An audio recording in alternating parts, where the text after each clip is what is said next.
The Seattle Times just covered what happened with local real estate for the month of March. If you're wondering what my take on it is as a real estate agent, keep watching. Well, the headline is rather alarmist.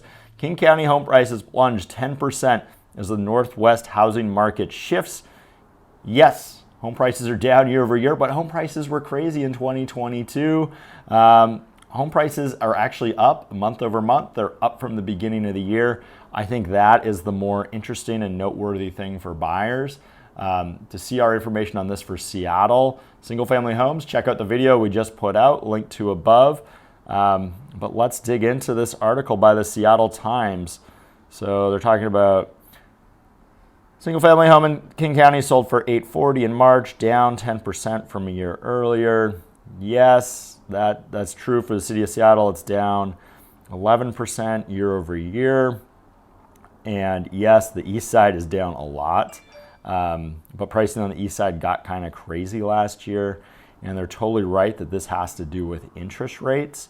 But I'd encourage you to dig a little deeper, or talk to me or talk to a different real estate agent about like what's happening in your market. Seattle's really local, and King County is just a huge definition of the local market. And we much prefer to look at either what's happening in the city of Seattle versus the east side than talk about King County as a whole. King County is a super diverse area, diverse in a lot of different ways. So I don't really think it's worth looking at data at this high of a level, and it makes more sense to pay attention to it on a much more local basis.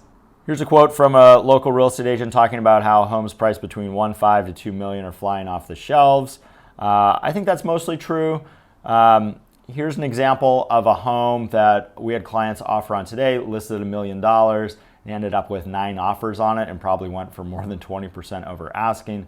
Super frustrating, definitely flying off the shelves. My edit to this quote would likely be that it's single family homes priced under $1.5 million are the ones that are flying off the shelves and getting lots of offers. If you're looking for a condo, townhome, they're definitely not flying off the shelves.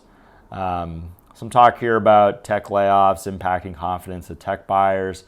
I think that's totally true.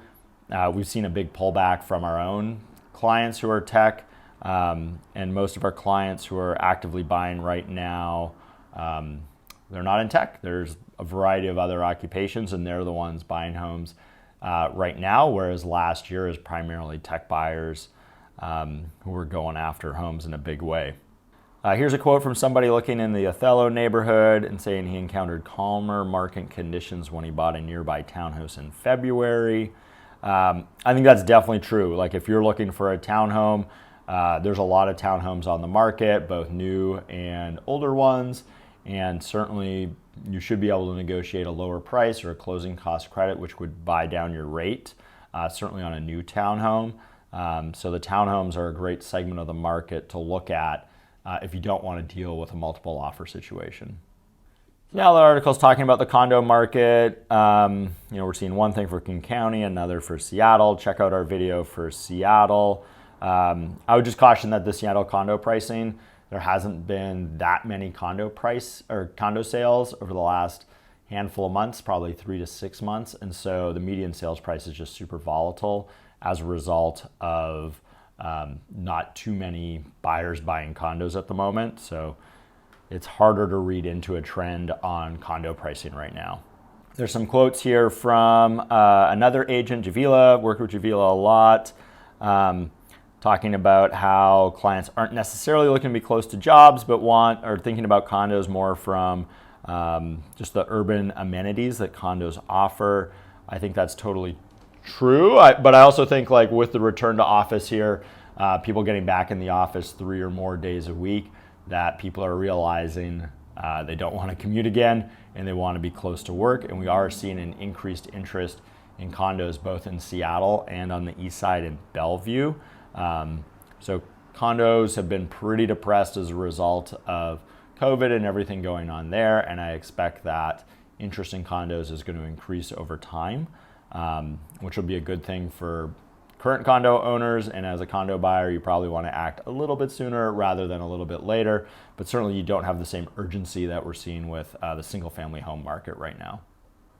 And as we get to the end of this article, it's talking about how new listings are picking up. Yes, that's a very seasonal thing. New listings pick up as the year goes on. April, May, June are the busiest months for new listings. And so if you're a buyer, it just pays to be patient. Like, you don't need to jump on every single home that hits the market in February or March just because there's not that many available. And you're going to see a lot more available in April, May, June. So what we counsel a lot of our clients right now is patience. Just be patient. There's going to be more homes that hit the market. So if you don't see what you're looking for this week, just wait a week or two. You're probably going to see more options.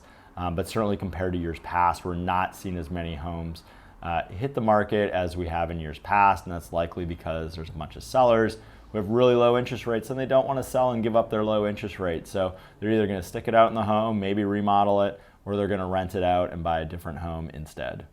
So that's our quick take on the Seattle Times' coverage of what's happening with the real estate market. Just keep in mind, it's usually for King County. It's very high level with some anecdotes. You should watch some of our local videos. So I check out our videos on Seattle or the east side, and those will give you a better view of what's actually happening in the areas that you're interested in. Certainly, if you have any questions about the market, my contact info is below. Feel free to reach out or leave us a comment here on YouTube. Hit subscribe to keep your finger on the pulse of Seattle real estate. We put out lots of videos, one every week in terms of what's happening with the market, and then we do a deeper dive every month on Seattle real estate. So if you made it this far, hit like. It'd help us out a ton. Thanks a lot for watching.